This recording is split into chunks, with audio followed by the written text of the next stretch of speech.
What time is it? I'll say we're formally opening, and then you can read the script. All right.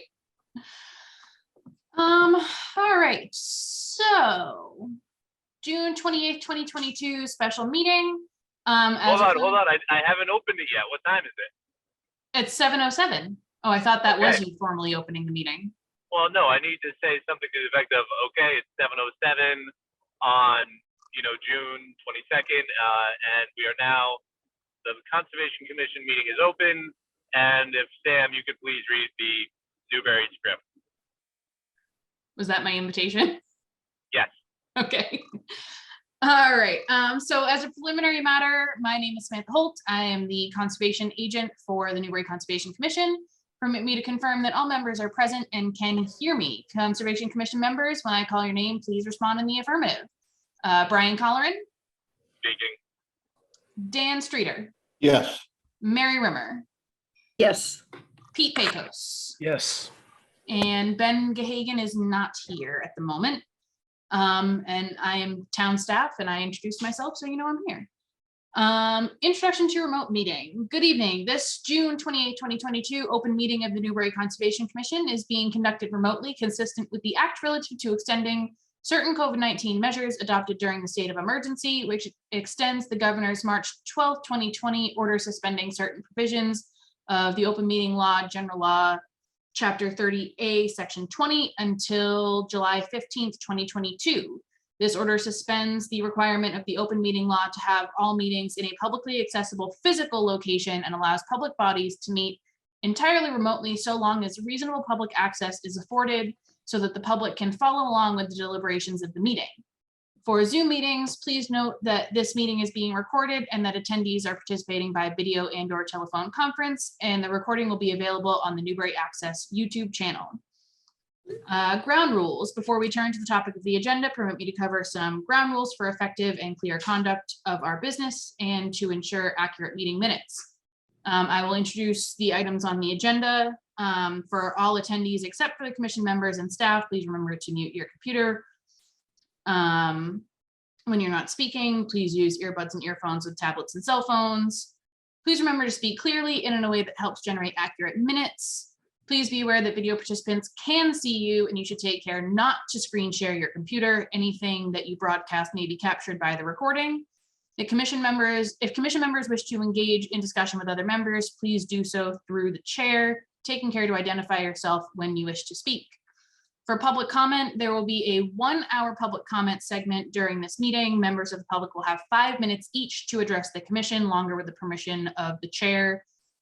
I will display a timer for you on the screen, which we don't have anybody here, but if somebody does come in, I will pull that up. Please state your name and address for the record before proceeding with your comments. For the purpose of efficiency, commission members should refrain from responding to questions and comments from the public until the final segment of the meeting. There will be a 30-minute segment at the end of the meeting to allow commission members to answer questions and respond to comments. Please note that the chat feature has been disabled for this meeting. Please also note that everyone is expected to conduct themselves in the same manner they would in an in-person meeting. Any disruptions will be addressed once by the chair and must be acknowledged. Any further disruptions will result in complete removal from the meeting with no readmittance. Vulgar or obscene actions or comments will result in immediate removal from the meeting with no readmittance. And finally, each vote taken in this meeting will be conducted by a roll call vote, which there probably won't be many except for adjourning. And that's all I got. Perfect. I can pull up the. So did Ben arrive in the course of that? He did not. Okay. So then, would you please continue being my reader? I can. So our next, there's Ben right now. So our next Beautiful. regularly scheduled meeting dates are July 5th and July 19th. We have no minutes. The next public workshop date is going to be August 30th, 2022. Hello, sorry. Thank you, That's all Pedro. right. We are just getting to the commission discussion portion of the agenda. And if you have the agenda up, you can take over if you'd like to. I mean, if you all have gotten this far, I feel like 10, but Ben, I authorized Sam to be my seeing eye dog. So excellent, very good. I'm sad I can't have one now, but okay. TJ, Diane, and no Bob. Bob was trying to rearrange his schedule to come in, and when he emailed me a couple hours ago, he said it was a 50-50 shot, and I guess we got the low end of the 50. Okay, so but safe to say this is the now moving to the commission discussion. Is that what you said, Sam? So we're Yes. introducing the newly appointed members of the commission. All right, so our new members include Bob Connors, who is unfortunately not here tonight. Hopefully we'll all get a chance to get introduced to him next week. We also have TJ Conti and Diane O'Brien. So, Hey. yeah, welcome. Welcome. Why don't we go? Sorry to interrupt. Glad to be here. Why don't we go quickly? We go just around the horn for everybody. We'll start with the new members first, though, and I do alphabetical. Diane, you want to introduce yourself really quickly and tell us why you wanted to do this? Okay, Diane O'Brien. I have been living on Plum Island for about 5 years.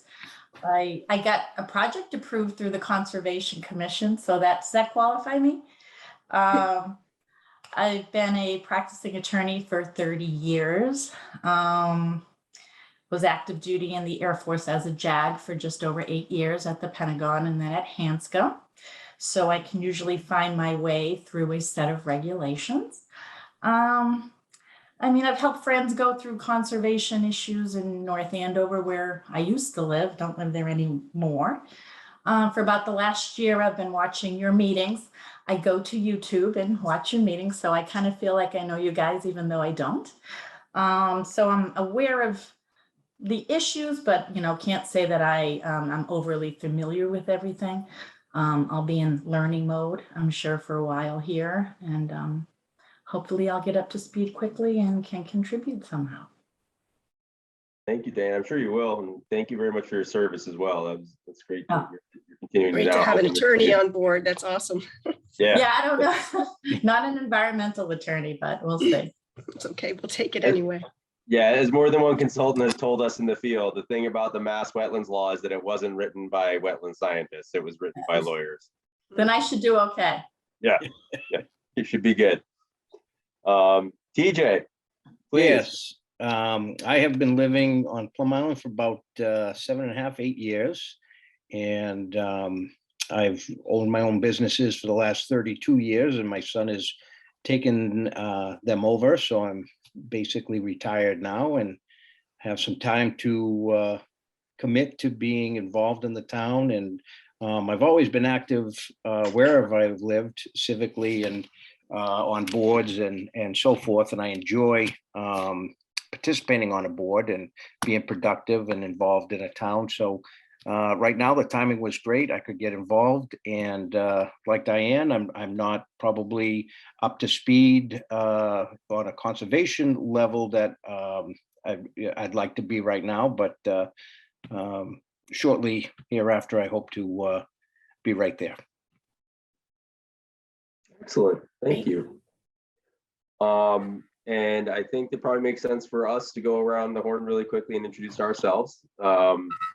And I will start with, I'll start with Brian. We'll go with the alphabetical thing again. All right. Hi guys, nice to meet you. Right, normally I'm the chair. Ben, unfortunately, this is his last time helping out as co-chair or vice chair, whatever your technical title is. And I have a background in natural science and ecology.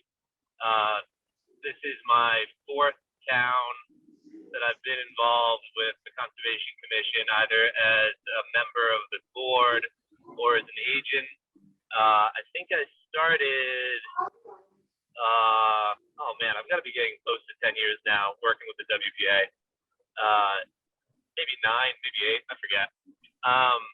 but I bring much more of an invasive species ecology thing to the table, and I'm relatively speaking frequently annoyed that the law was written for lawyers instead of for ecologists. But that's the quick intro, I suppose. Thanks, Brian. Dan. Yeah, hi, good evening, welcome new folks. And I've been living in town here for about 40 years, and I've been on the commission for I don't know how many. It's been a while. My background really wasn't environmental science, but I first got involved with the Open Space Committee in town. Things kind of went from there. I'm pretty familiar with the countryside here, so hopefully I picked up a few technical tips over the few years, and I'm probably a historical asset as far as the commission goes. Absolutely a historical asset. Very good one. That's about it. All right, thanks, Dan. Mary. Hi, Mary Rimmer. I have been a resident for over 30 years. And my day job is actually an environmental consultant. So I do wetland reviews and wetland permitting. You get a little visitor there, Ben. And I've been on the Conservation Commission for 2 years now. All right, short 2 years. It's going by quickly, Mary. Mhm. All right, Pete.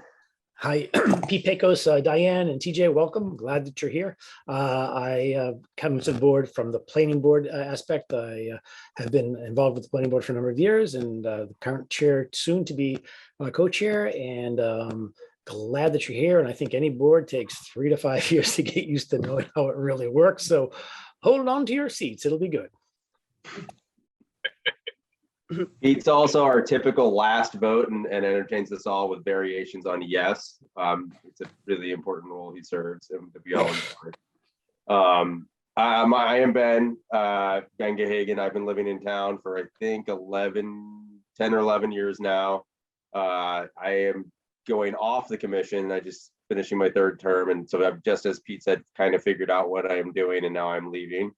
Hopefully it won't be for forever, but I kind of have some other life things that need to get done in the interim.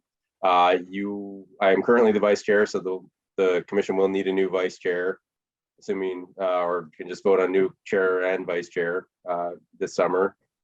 And I will say though, this will not be the last you see of me, because in my day job, I am a fisheries biologist at the Division of Marine Fisheries. So I work for the state. I'm a public servant. And I work with Sam on a couple restoration projects here in town. So over the next 2 or 3 years, you'll be seeing a fair bit of me as we hopefully successfully remove the dam on Larkin Street on the Parker River. So that wraps up the intro. Hopefully everybody got to see Sam's email from earlier today, doing a little bit of a revamp on the purpose of the meeting. Yeah. Okay, good. And I think especially because as of the moment, I see no members of the public. Is this correct, Sam? That is correct. It might be, I think probably the best way to move forward, if TJ and Diane, if this is what interests you, is to just talk. And I know, Diane, you said you watched a lot of our old meetings, so you may be a little bit up to speed on this, is to talk a little bit about why we're here with the wetlands bylaw, what we're trying to do, what we hope to do, and hopefully what now the both of you and Bob will help Pete, Dan, and Mary and Brian carry on moving forward through this year, because we've been at it for 2 years plus now. Tonight's kind of typical. We started talking about it. We didn't get a lot of feedback. There were some people on Plum Island, I think, maybe including Bob, who tried to prevent anything from happening with a bylaw. I forget who spearheaded that effort at this point, not in the spring meeting of 2021, to amend the needed vote at town meeting for a bylaw from a 50-50 vote, simple majority, to a 75, was it? I forget. The point being tried Yeah. to make it, what was it, Mary? 2/3. 2/3, thank you. Before we'd really, when we decided to wait longer to get more public input, we've had a bunch of meetings. We're continuing to try and refine this thing. We have no interest in impacting Plum Island, which seems to be the major thing some people are worried about, and maybe what the two of you and Bob are worried about. We don't want to add any regulatory burden. As Diane, as you said, you've been through permitting on Plum Island. You've helped people navigate permitting on Plum Island. It is a pain, and nobody here wants to see anything added to that unduly, especially unduly. So a lot of thought about that. So I'm kind of getting on my soapbox, sorry, before anybody else gets a chance to talk, but we're all here for reasons we think are pretty legitimate as far as wanting to do a bylaw. But we want to make sure we do it the right way. And unfortunately, I think unfortunately, we've made a lot of effort to reach out to town, citizens in the town, inform people in the town. And I think this is the second or third in a row where nobody's showed up at one of these special bylaw meetings to offer much in the way of input into what we're doing. But we'll carry on and hopefully have something ready for the next town meeting. I think that maybe the simplest or the best way to go is really quickly, we can go around the horn with the active commission members again and touch upon why each one of us thinks it's been worthwhile to pursue this bylaw. And Dan, I'll put you on the spot and start with you. Yeah, well, I think there's been several resource areas that we have felt needed additional, if not protection, at least scrutiny when projects are coming in, and those involve isolated wetlands, which are currently non-jurisdictional, and also perhaps some additional protections for vernal pools, which are often isolated wetlands. Also, what was the third one was we have the ACEC that encompasses a lot of other resource areas, but we felt it was important to kind of identify that as a area of concern that has some heightened performance standards already, but it's an important resource for our town. And I think those are kind of the three main things we're looking to add some additional jurisdiction or protection. Is that a good start? I don't know. Beautiful start, Dan. Thank you. TJ and Sorry. Diana, were there any, so Dan used a couple phrases there like performance standard. Resource area, yeah. Resource, do you all understand that from what that means? Yeah.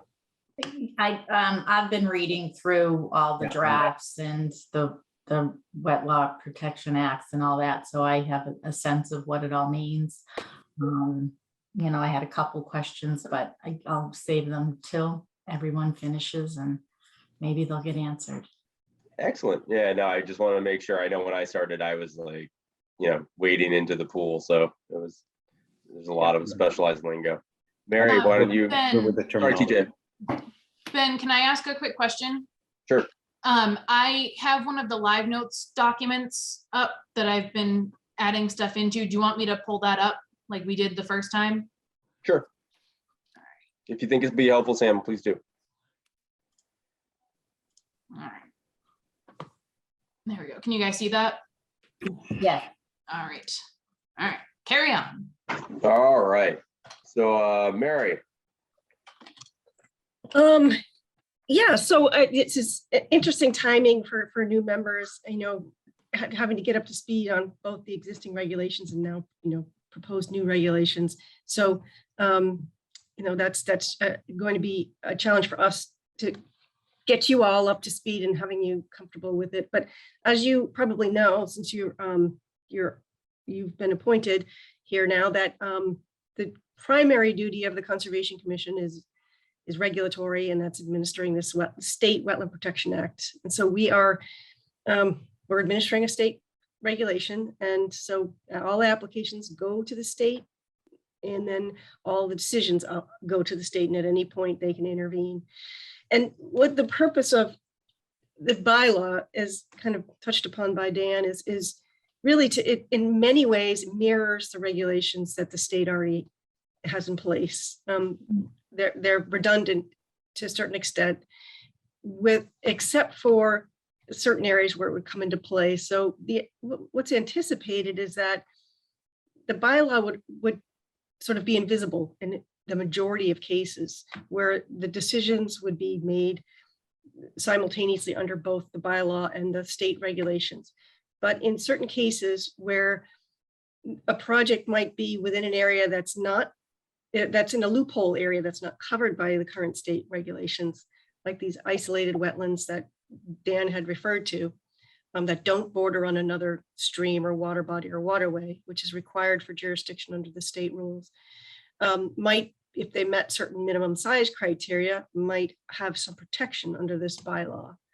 And then the other big component of a bylaw would be to establish some kind of minimum setback distance that we could generally expect projects to adhere to. So new construction, you know, if we could establish something in regulations that would say, you know, we're expecting your application when it comes in, that it would be, it would create a minimum of, say, 25 foot of no disturbance, no clearing near the wetland, and, you know, it maybe another distance offset where your building or your foundation could start, so that people would have some idea where and how to design their projects, and what the expectation would be once you got into the permitting process.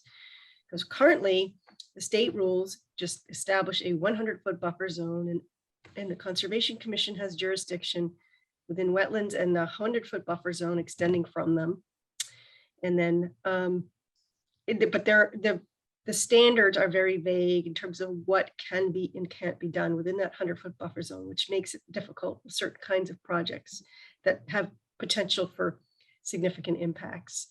And it's really kind of geared towards new construction. The actual language and how this would all work out is obviously still being debated.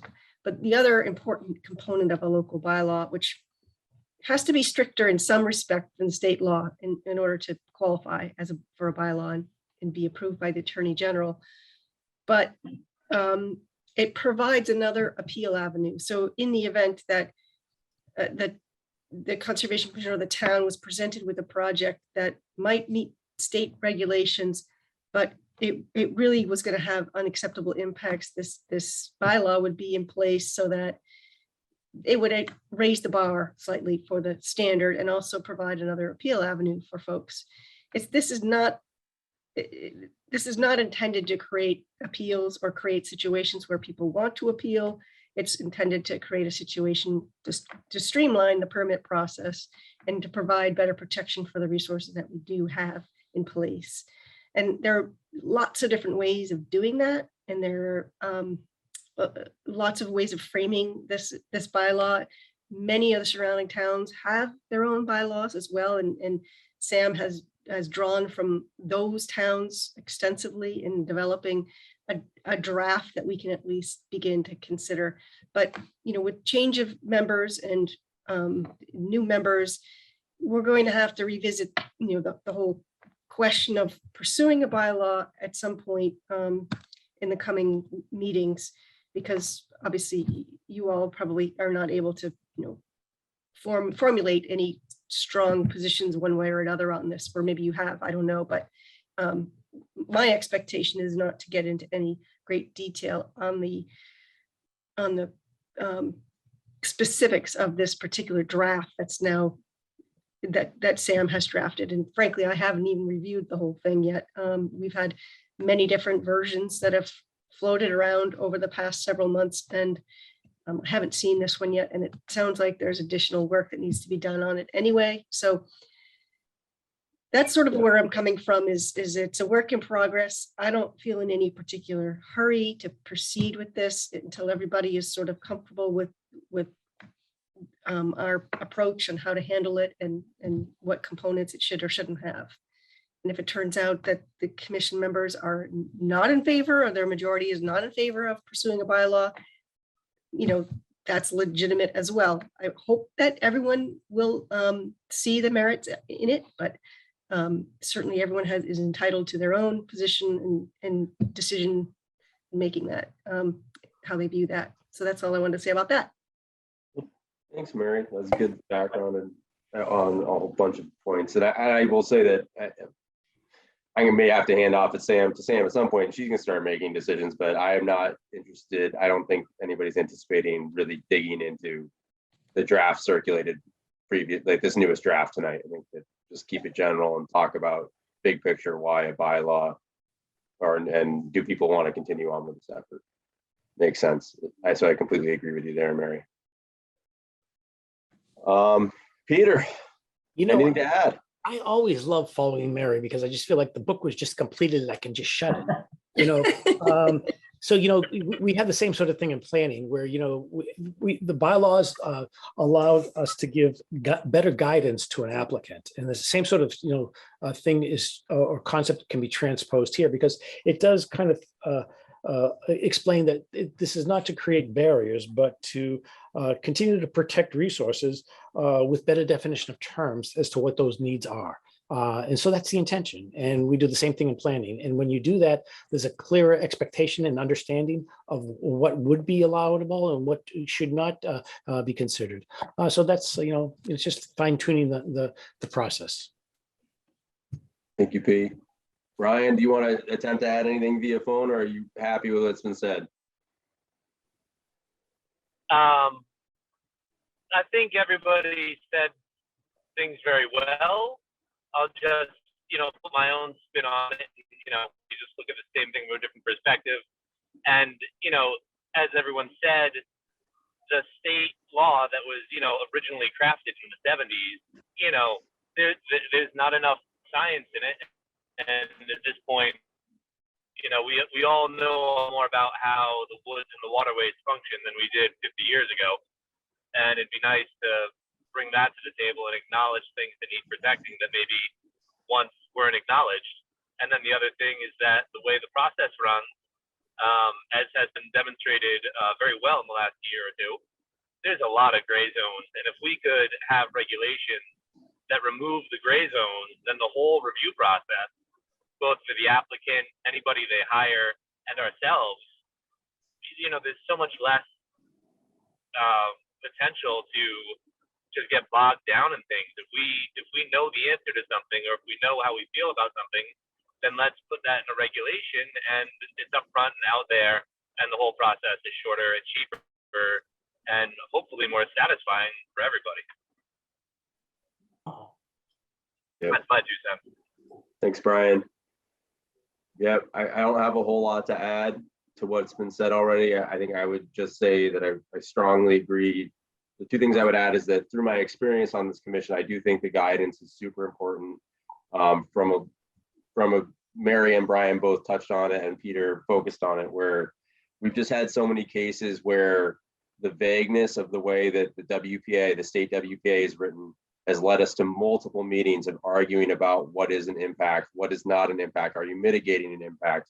And you can get lawyers involved. You can have them citing different case law, because then it comes back to case law. If we can just have some real guidance on what we think is the best thing for the resource, and it still allows people to develop and enjoy their properties, then that's gonna just make everybody happier. And then the second one's kind of a sky high perspective, where because of my job, I'm lucky enough to work with municipalities from Pembroke north through the border of New Hampshire. I work on rivers and streams and in lakes, and I routinely interact with all the conservation commissions in all these towns. And I just have seen better resources and healthier ecosystems and fisheries in the towns that have, as Mary said, we're not reinventing a wheel here. We're just trying to borrow what works in other towns. And in those towns, I've seen better resources, greener communities, happy people, happy wildlife, happy fisheries. And I'd love to see the same for Newbury. So that was a big motivating factor in me in getting it started. I'm sad I'm not going to see it through, but that's part of why I tried to kick this into gear a few years ago with Doug before he left. So, Diane, you brought a list Yeah. of questions. Amazing. Were they answered or what's left? I didn't say a list. I said a couple. No, and it was more just because, I had been reading through the drafts and going through the Wetland Protection Act, and there's just real two basic questions. I'm not really even looking for an answer today, but it's kind of a situation where I said, what was the actual, what's to be added by the bylaws and the new regulations that isn't already covered by the Wetland Protection Act, that's specific to the inland wetland areas.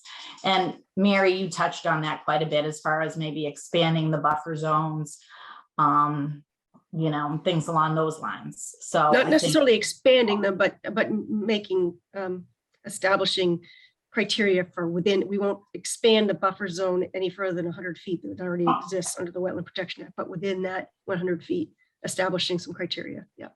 Okay. And again, I mean, we can get, more into it. So that was just one thing, because I was going through saying like, what is this add that isn't already in the specific inland provisions of the WPA? And the other one that I had a little bit of concern with is just the Conservation Commission jurisdiction over areas that haven't been certified yet by the state. Like, would it just be up to us to decide what area needs to be protected and what doesn't if it hasn't been certified? Good question. Yeah, I and people can correct me if I'm wrong, and Mary, if I'm getting in on your turf, please definitely stop me. I think the only thing that's really certified that we propose to step in on is a vernal pool. And we've done that because the certification process for a vernal pool can be quite lengthy. And that usually doesn't match well with the people who want to develop their land, to say, hold up, hit pause, it's fall, this looks like a vernal pool. We want you to monitor it for 1 spring, 2 springs, and all of a sudden you're asking somebody to wait 6 months or fighting about whether they should wait 6 months. Doesn't make a lot of sense, where in many cases, if you have 2 reasonable people, you can come to agreement on whether or not it is a vernal pool. And if not, then we're trying to retain the power to be cautious about this, because that's a very quickly vanishing resource in the Commonwealth and in our town. And it's crucial for many, many species. It's currently something we really just thought was underprotected under the WPA, and that the certification system and the speed with which projects were coming in and looking to do work was even going to exacerbate that issue. So the idea was that if we saw, and I mean, there are published standards for it, right? So so there's published standards. They have a website saying this is what makes a vernal pool. These are the types of evidence you need to collect. So if we can go and say there are egg masses, there are obligate species, there is water in it this time of year, it looks like a vernal pool, it smells like a vernal pool. We don't want to have to hold everything up and say, let's wait for the state to certify it or not. It was simply a matter of saying, look, if it looks like a frog, smells like a frog, we're going to call it a frog and proceed with permitting based on it's a frog. So that was the idea. That's just one of my questions, because when I was looking at the mapping and all that, it talked about, potential vernal pools that are almost certified and all that. And I kind of don't have a great understanding about that. Did what I say help fill it in a little bit?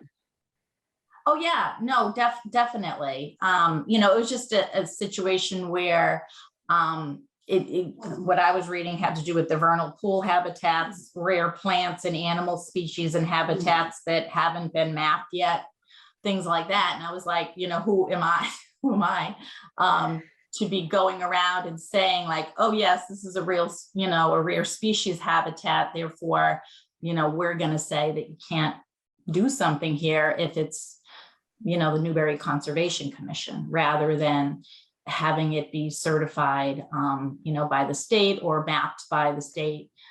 Because to me, it just seemed like it might be opening a Pandora's box where we're saying things are, I don't know the answer. Oh, yeah, no, I understand exactly what your concern is there. And I guess what I would just offer up is that we're lucky on this commission to have Mary.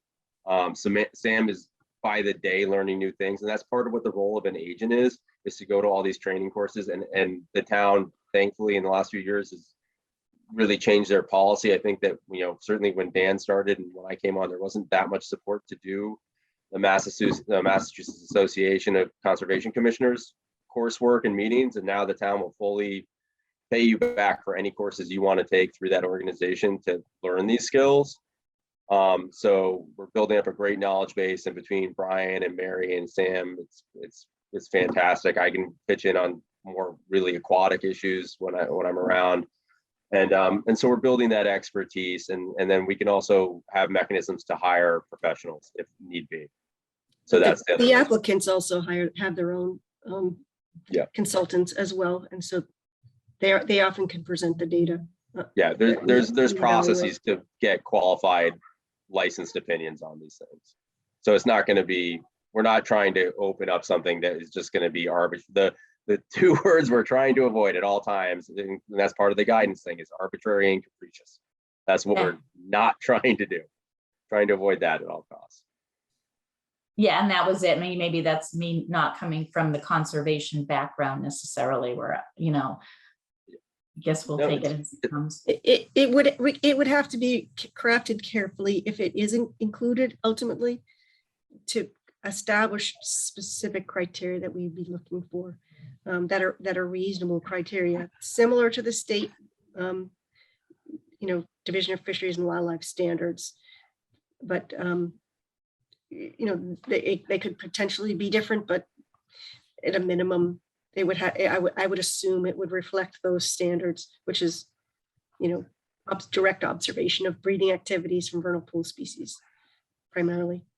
Yeah. So and yes, I certainly wouldn't expect every commission member to know or be able to determine individually whether or not one would qualify as a vernal pool. So you just would have to listen to the evidence and determine, whether it sounded like it met the criteria, and that the experts are credible in the data that they provide. Yeah, and I don't know how up to date the maps are for, Not animal, terribly up to rare date. animal species and animal species habitats and all that. Yeah, they are seem to give us updated. that right as well. Well, like once a year, but it's a big state, and every little pocket is not always covered.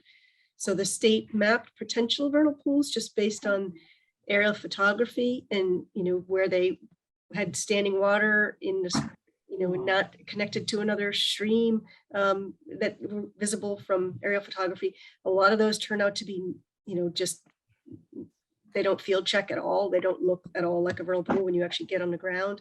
And there are others that they miss. So it's up to individuals, often just private property owners or citizens groups, that often go around certifying vernal pools and letting the state know, hey, there's one here. We've got this population of whatever wood frogs. But sometimes there's a project that comes up and no one knew that there was a vernal pool. There was a potential for a vernal pool there. And if there isn't any kind of mechanism for protecting it, then it could be virtually lost, eliminated entirely. And that would be a shame. So trying to capture some of those areas and doing, but we would certainly have to discuss it, how we would do it in a way that would make sense and would be something that people would understand and the commission members would be able to understand and apply correctly. And I will chime in and say, I'm happy to meet you for a coffee and talk about the intricacies of state funding for wildlife agencies, because it's fun and exciting and depressing. But in the very short, I would just say, both of you, please, or everybody here, please write your local congressional representatives and Senate representative and ask them to support the Recovering America's Wildlife Act. Because that will bring more money to get accurate maps, among other things. So nice timing there. What's that, Brian? Nice timing. Nice slide right in there. That was well done. Yep. Diane, TJ, any further thoughts? Yeah, Ben, you had said that in your dealings throughout the state that there are some of the towns that have some bylaws written that you think work very well and help the process along. Can you give us examples of what towns you're talking about that have that already written? No, so I would say in I guess what I was trying to say is that more in general, I wouldn't point, like, I think Ipswich is a stronger town than ours, and they have some that are very useful. They have some that go overboard too. I've had to deal with their conservation commission, and I honestly think at times I've been like, you're overstepping your jurisdiction. You know, you do run, I shouldn't have said it with town. Sorry, I should have been better. But that was also the past, so maybe it's different now. But you go to towns and sometimes you think are too much and sometimes you think are too little. What I would generally say is that I think that towns, for me, out of everything we've talked about, I feel pretty strongly about adding specifications to what can be done in buffer zones. I think having like a hard line within that 100-foot buffer zone where there's a formal no disturb zone is a worthwhile thing to do for the resource. I think that as currently written, as Brian said, it's based on old science. All available science at this point would say that the buffer zone should probably be 250 to 300 feet if you really want to protect things, not 100 feet. We're not trying to do that. We realize that's just something that's never going to happen. But I do think that where I go and where I get to make observations, having something like a 25-foot no disturb zone and then a 50-foot no building zone or something like that makes a lot of sense. And I see healthier rivers and ponds and wetlands because of it. And then that, by healthy, I mean abundant wildlife, better water quality, better species diversity. And so in my observations around the state, those are the types of things I think are worthwhile. As a regular user of salt marshes, and somebody spends a lot of time on salt water along coastlines, I do think ACECs are worthwhile. The state has gone through the whole process of making them. They're far more imperiled than we thought at this point, given the latest projections in sea level That's rise. area of critical environmental concern. That's the Great Marsh. Thank you. That's the Great Marsh, is our local one. I think that if they make, regardless of what we do, if they make it out of this century, I'll be kind of surprised. Given sea level rise at this point, if I would encourage everybody to go to Gloucester on East Gloucester at the end, they have a really powerful mural on the old paint manufactory building showing it at 2100 exactly what an 8-foot mean high tide level and a 13 to 18-foot storm surge looks like. And when you sit there and look at that mural and you look down the shoreline and you see every one of those houses is going to be underwater, and they're building new $1 million houses right there, you're kind of like, oh, okay, well, what are we, So I'm kind of getting, it's my last meeting, I'm getting very soapbox. I apologize, TJ. But yeah, TJ, to answer your question about other towns, though, more than half the towns in the Commonwealth have bylaws, fewer out in the western part of the state, many more in the eastern part of the state.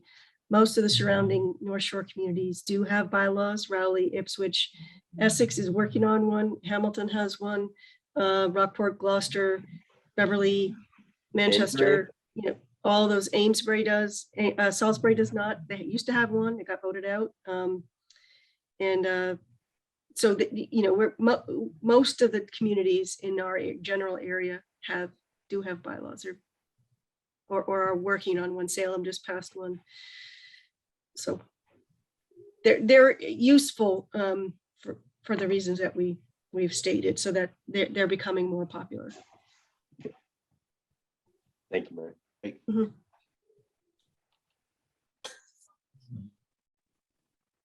Hey, Diane. Okay, You guys another thing to say? I got nothing. Nope. Okay. Saw you on mute. Yeah, my dog was acting up. Gotcha. Yeah. Do we want to chat real quick about bylaw drafts without getting too crazy in depth about anything? Just to provide people with some updates for anyone who watches this later. Sam, do you want to maybe, maybe if you summarize where you are and kind of summarize the email you sent out this morning, that'd be helpful for the public. Right? That's a great idea. Right. So a new draft did go out recently. We're not really going to talk too much about that tonight because I still have some work to do. I kind of have to go back to the drawing board on that. I spoke with town council yesterday about kind of how to format the bylaw amendment, and that discussion basically led back to I had written up this new draft that would have been an entirely separate bylaw chapter, and I was advised to actually set it up so that there were two separate sections, one for Plum Island that again we are not touching at all, and then a separate section, basically turn it into like a part A and part B, and that part B would be the inland wetlands bylaw, so it would be like chapter 95B, and then the Plum Island would be chapter 95A. So there is going to be, we have another bylaw workshop, like I said, coming up in August. I'm hoping in the next like week or two, I will have a new version of the amendment draft set up to show what it may look like to have that part A and part B format.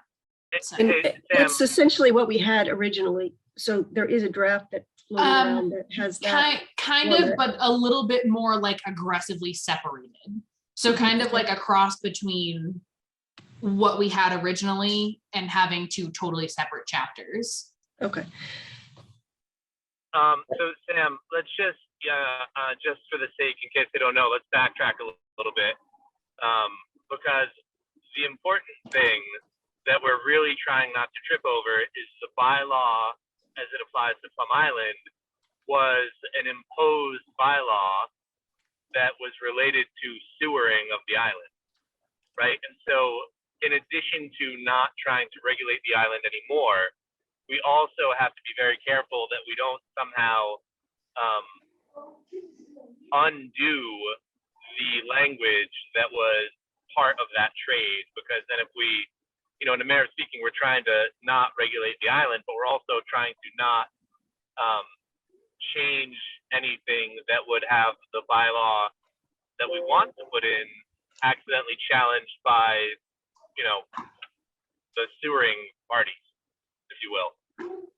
Yeah, and I mean, so the way that works is, and we've been very clear that we, and we'll continue to strive to do this and not wanting to add to the burden. But if that 90, what Sam is referring to as the 95A, the existing Plum Island bylaw, the only way that can be altered is to make it more stringent. There's no action that can be taken to edit or modify that bylaw that would make it more lax. That's what's going to get us in trouble legally as part of that settlement. So we don't want to do anything to make it more lax. We can't legally, we'll get in trouble.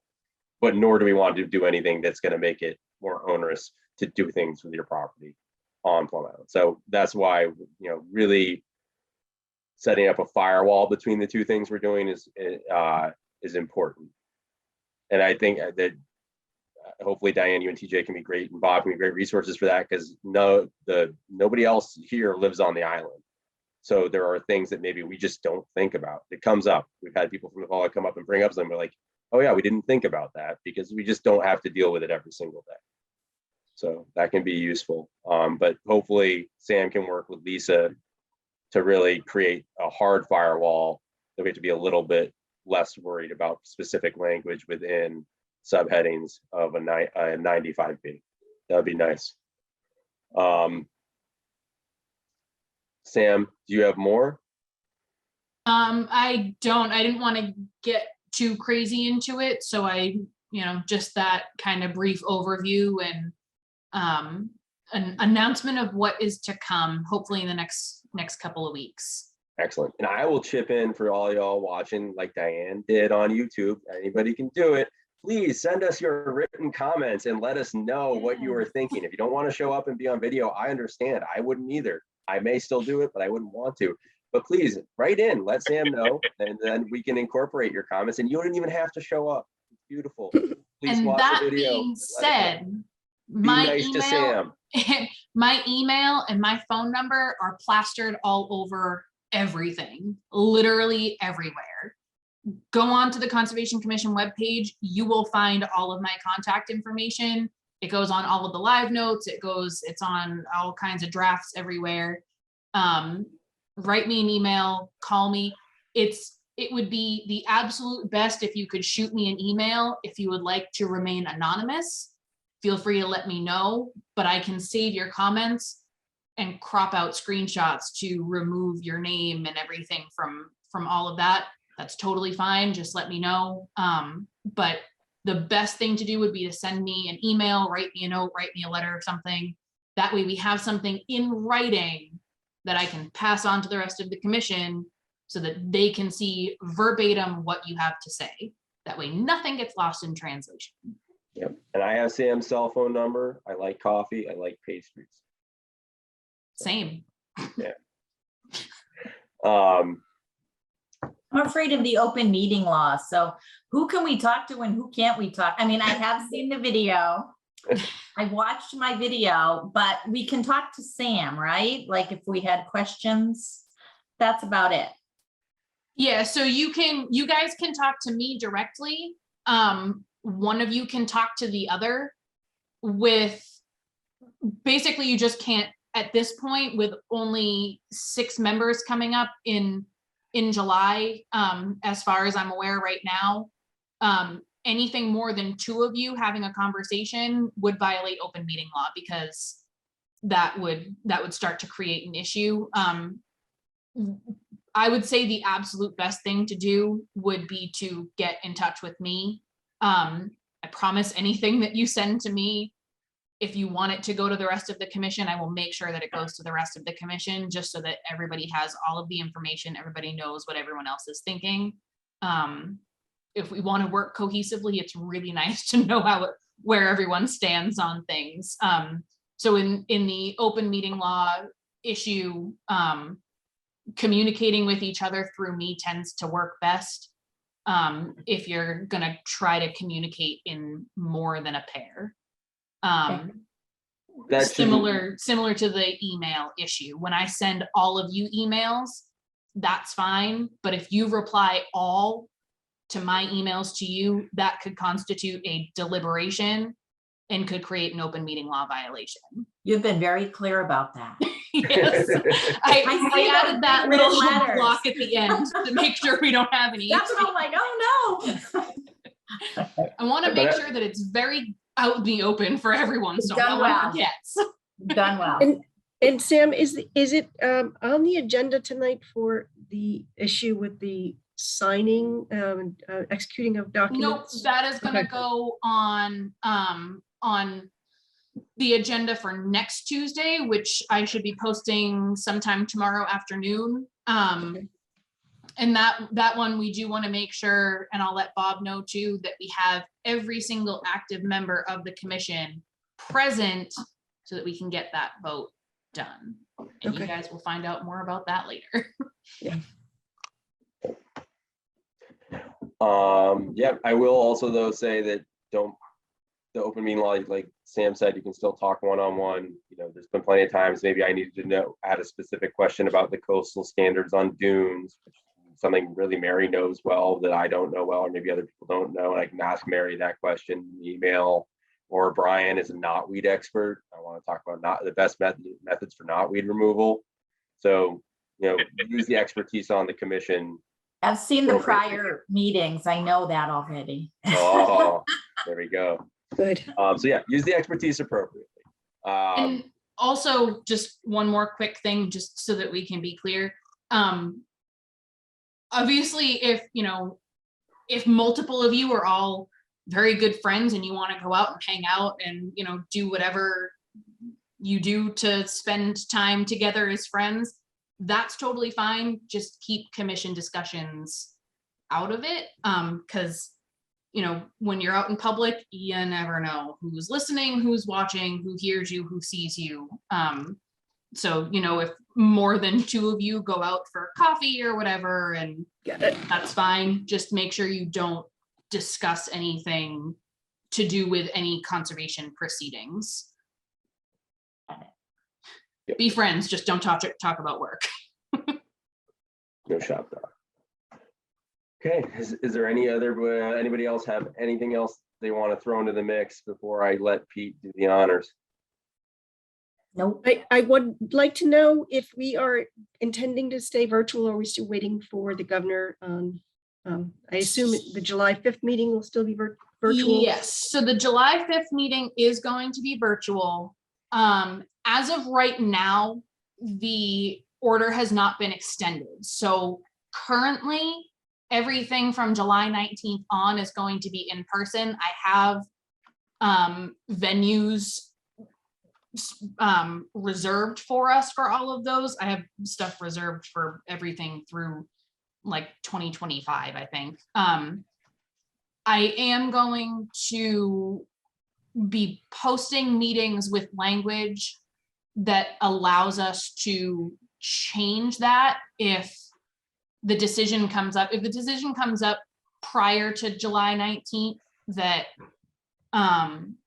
that we are going to be allowed to stay in virtual meetings, then I'm going to have language in the meeting postings and the legal advertisements and everything that basically it's going to be advertised as like a hybrid meeting. So it's going to have a physical location and a Zoom link. That way, if it does change after the meeting's been advertised, we can shuffle that around legally without violating open meeting law. Okay. But as of right now, everything from the 19th on is going to go back to in person. And I will let you guys know if I hear any news on that as the date draws nearer. And I still don't see any members of the public here, so I'm assuming we have no public comment at the moment. I get to put my kids to bed at a reasonable hour. Peter? With Take it that away. in mind, motion to adjourn. That was really fast. Yep, Mary? Hit Second, it. Roll call vote. Brian? Hey, I'm gonna assume that was a yes. Dan? Yes. it's Spanish for yes. I'm trying to be Mary. clever. Cute. yes. Mute him, Sam. Pete? Oh, of course. Myself, certainly. Thank y'all. Have a great Diane night. and TJ, you didn't ask them. No, They're not here. eligible to vote yet. Oh, Hey, okay. Ben, Not thank you until very July much. 1st. That's right, Mary. I get to go out with you questioning my chairing. I love it. Ben, thank you very much It's- for your it's time. on it. fitting. Okay, thank you. See you all. Thank you. I'll be Bye. back. I'm Bye, y'all.